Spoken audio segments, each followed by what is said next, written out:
game. I hate talking about that.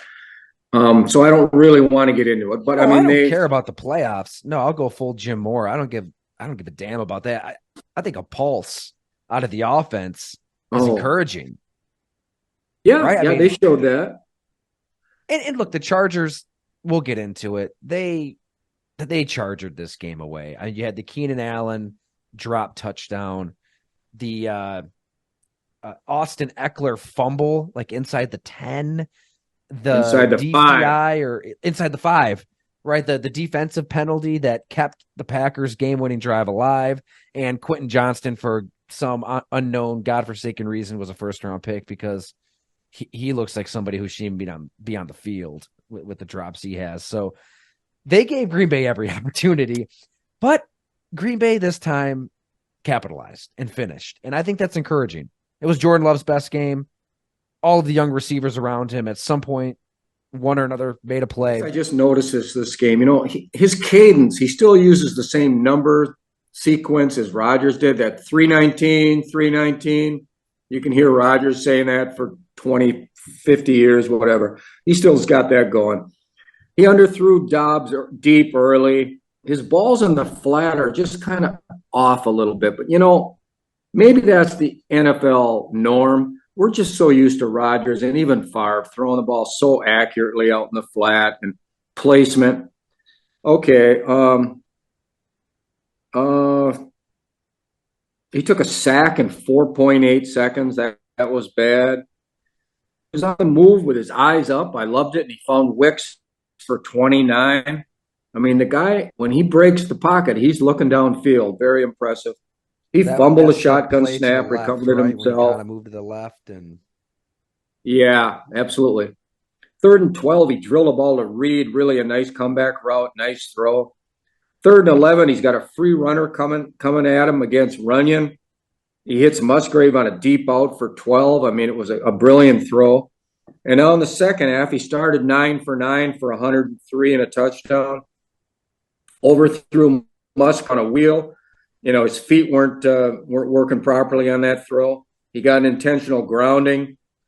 Mark Sanchez said it was Wicks's fault on the route. Who knows?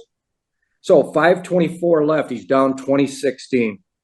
Third and 20 from his 15, and he just lets it rip. And he gets the PI on Samuel against Wicks. And that really led to victory. He overthrew Watson deep. But everything was on Love after they lost Aaron Jones, and they lost the Wilson guy who looked interesting. But it was all on him, and he won this game. He really did. And he won a game earlier in the year. Who was that against, Tyler? Was that the Saints when he did that? Yeah, week right, the three, Saints. September 24. So, but I think this is his best overall game. 322. Very encouraging, Tyler, with his performance. You agree?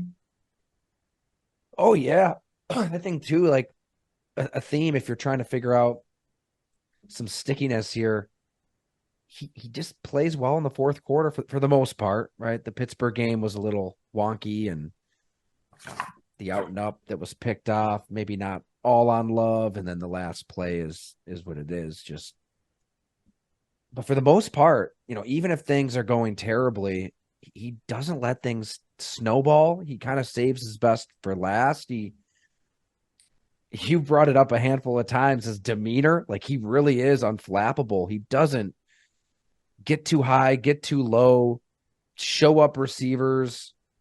He is so just flatlined that it can be criticized. I think if you're a fan at home and you want to see some emotion, you're used to Favre, right? And even Rodgers to an extent where they're going to be up and down and wear their emotions on their sleeve. It is kind of different to see a quarterback out there who is just going to ride it out. And that's got to be a quality you love if you're Matt LaFleur and Brian Gutekunst. I mean, here's a guy making starting for the first time, and shit goes haywire from time to time. You lose your left tackle for the season. Now you're losing your best player, Aaron Jones, and all these young receivers are screwing up in different ways. You're screwing up in different ways. You're in a lot of these hostile environments, and he is just completely unaffected mentally. It appears. I mean, if he's like panicked beneath the surface, he sure isn't showing it. Which that alone would give me the confidence that he's only going to keep getting better. And I think that the fact that you're seeing progress out of Jordan Love right now, it's probably too soon for us to sit here and say 2024 starter, locked and loaded, make a trade for an AJ Brown like wide receiver one and go all in. But a game like this at least moves you in the right direction.